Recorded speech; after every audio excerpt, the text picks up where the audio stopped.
Assalamualaikum warahmatullahi wabarakatuh. Perkenalkan, nama saya Isnani Nikma dengan NIM 220910201074. Prodi Administrasi Negara Universitas Jember. Di sini saya akan mempresentasikan mengenai isu politik yang saya angkat, yaitu tentang korupsi dalam kampus, rektor Unila terima suap. Korupsi dalam kampus. Jadi ini kan ranahnya dalam dunia pendidikan ya. Seperti yang kita tahu bahwa pendidikan itu untuk membangun peradaban manusia dan melahirkan insan yang berkualitas dan beretika. Namun faktanya dalam dunia pendidikan itu tidak selamanya putih, bersih gitu, seperti yang kita kira. Banyak sekali kasus-kasus yang menyimpang di dunia pendidikan ini, seperti pelecehan, perundungan, diskriminasi, bahkan hingga korupsi. Jadi ini kan melenceng dari dunia pendidikan itu. Pendidikan yang berisi kaum intelektual dan paham moral itu bisa melakukan hal menyimpang gitu. Karena biasanya ini tuh terjadi karena ada peluang untuk melakukan tindak tersebut.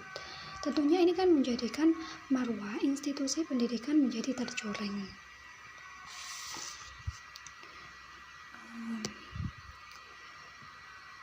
Ini akar masalah yang saya angkat tentang rektor Unila yang terima suap dari calon mahasiswa baru, yaitu rektor Universitas Lampung Unila Profesor Karomani terjaring operasi tangkap tangan OTT yang dilakukan oleh KPK atas dugaan penyuapan seleksi masuk mahasiswa baru jalur mandiri. Laporan ini berawal dari masyarakat yang curiga terhadap seleksi penerimaan calon mahasiswa baru yang tidak transparansi. Untuk meloloskan calon mahasiswa, nominal yang dipatok Profesor Karomani dan pejabat kampus ini senilai 100 hingga 300 juta rupiah per satu kursi di Unila. Wakil Ketua KPK Nurul Gufron menyelidiki bahwa kasus ini tuh melibatkan 8 orang, 7 diantaranya adalah pejabat Unila dan 1 lainnya adalah orang tua dari calon mahasiswa.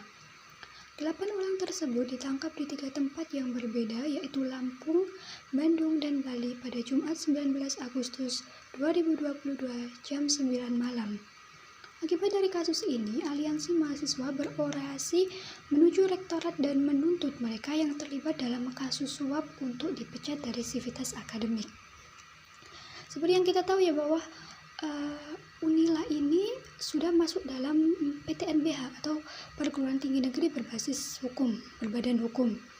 Jadi ini yang menjadikan bagaimana kampus itu dapat menyerap dana sebanyak-banyaknya di luar yang bersumber dari negara, dan negara ini memberikan keleluasaan kepada PTN yang berbadan hukum ini untuk membuka jalur mandiri yang bebas, tidak ada pembatasan mengenai pengembangan institusi. Jadi mungkin inilah yang menjadikan ladang adanya korupsi di ranah kampus tersebut.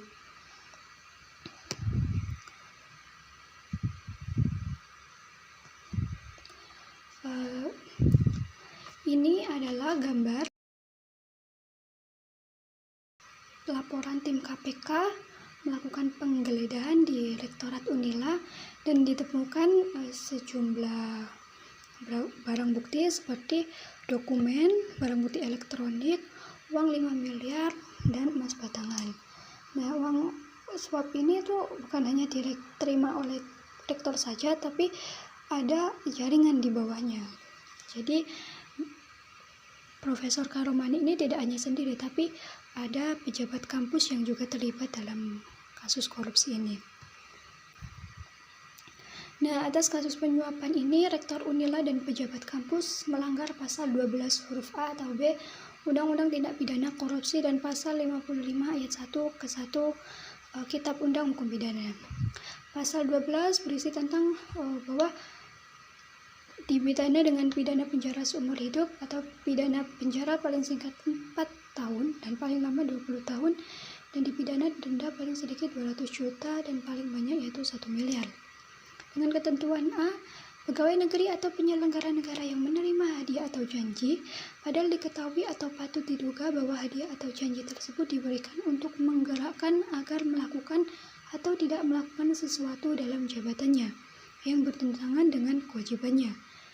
Ketentuan B, pegawai negeri atau penyelenggara negara yang menerima hadiah padahal diketahui atau patut diduga bahwa hadiah tersebut diberikan sebagai akibat atau disebabkan karena telah melakukan atau tidak melakukan sesuatu dalam jabatannya yang bertentangan dengan kewajibannya. Sedangkan isi pasal 55 Kitab Undang Hukum Pidana ayat 1 dipidana sebagai pelaku tidak pidana, yaitu mereka yang melakukan, yang menyuruh melakukan, dan yang turut serta melakukan perbuatan. Perbuatan di sini yaitu tentang penyuapan ya. Dan selanjutnya yaitu bagi mereka yang memberikan suap itu telah melanggar pasal 5 ayat 1 atau 2 Undang-Undang Tindak Pidana Korupsi. Pasal 5 yang berbunyi tentang dipidana dengan pidana penjara paling singkat 1 tahun dan paling lama 5 tahun dan atau pidana denda paling sedikit 50 juta dan paling banyak 250 juta setiap orang yang A. Memberi atau menjanjikan sesuatu kepada pegawai negara atau penyelenggara negara dengan maksud supaya pegawai negeri atau penyelenggara negara tersebut berbuat atau tidak berbuat sesuatu dalam jabatannya yang bertentangan dengan kewajibannya. Ketentuan B, memberi sesuatu kepada pegawai negeri atau penyelenggara negara karena atau berhubungan dengan sesuatu yang bertentangan dengan kewajiban dilakukan atau tidak dilakukan dalam jabatannya. Nah, dari dampak kasus ini jika tidak diselesaikan, hal ini akan membuat para pelaku korupsi dan sejenisnya tidak jela, bahkan bisa saja untuk melakukan tindak korupsi yang lebih besar lagi. Mengingat sistem hukum yang lemah dan punishment yang diberikan tidak setimpal. Selain itu, jika praktik korupsi ini masih dilegalkan, maka untuk para mahasiswa atau peserta didik, dia tidak akan ada usaha untuk belajar. Mereka akan menggampangkan sesuatu, mengingat uang bisa berbicara. Jadi dampak kasus ini jika tidak diselesaikan itu bukan hanya berpengaruh pada elemen kampus atau dunia pendidikan gitu, namun juga merambah dalam lingkup sosial, budaya, hingga ekonomi. Seperti adanya ketimpangan pendapatan dan kemiskinan, sehingga ini tuh dapat menyebabkan perlambat pertumbuhan ekonomi.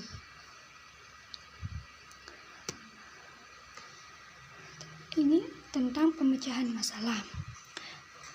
Komisi 10 DPR, Dede Yusuf mengusulkan untuk menghapus jalur mandiri karena dinilai biaya yang dikeluarkan bagi jalur mandiri ini lebih tinggi dari jalur lainnya, dan bagaimanapun perguruan tinggi masih mendapatkan dana dari APBN.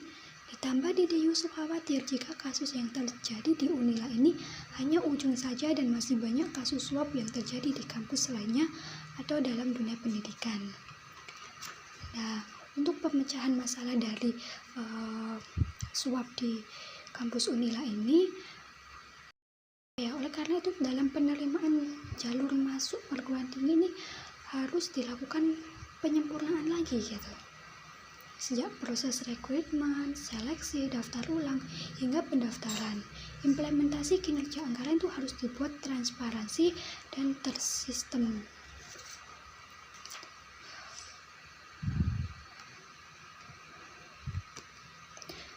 Selanjutnya yaitu dampak dari pemecahan masalah. Konsekuensi dari dihapuskannya seleksi jalur mandiri adalah kemungkinan adanya kenaikan UKT bagi jalur SNMPTN maupun SBMPTN. Hal ini memberatkan bagi mereka dari kalangan menengah ke bawah yang ingin mengenyam bangku perkuliahan. Menurut Profesor Sudarto, Rektor Universitas Diponegoro, jalur mandiri ini sebagai subsidi silang yang mana untuk membantu kalangan mahasiswa menengah ke bawah dengan menerapkan subsidi biaya dari kalangan mahasiswa yang mampu. Itulah mengapa nominal biaya seleksi jalur mandiri lebih mahal dari seleksi lainnya. Jadi konsekuensi dihapuskannya dari jalur mandiri ini menimbulkan pro kontra gitu, karena seleksi jalur mandiri itu bukan hanya jadi sumber pendapatan kampus, tapi juga subsidi silang. Jadi memberi kesempatan kepada mahasiswa dari keluarga mampu untuk membayar lebih atau mengcover biaya dari seleksi jalur SNMPTN dan SBMPTN. Demikianlah presentasi dari saya, kurang lebihnya mohon maaf. Assalamualaikum warahmatullahi wabarakatuh.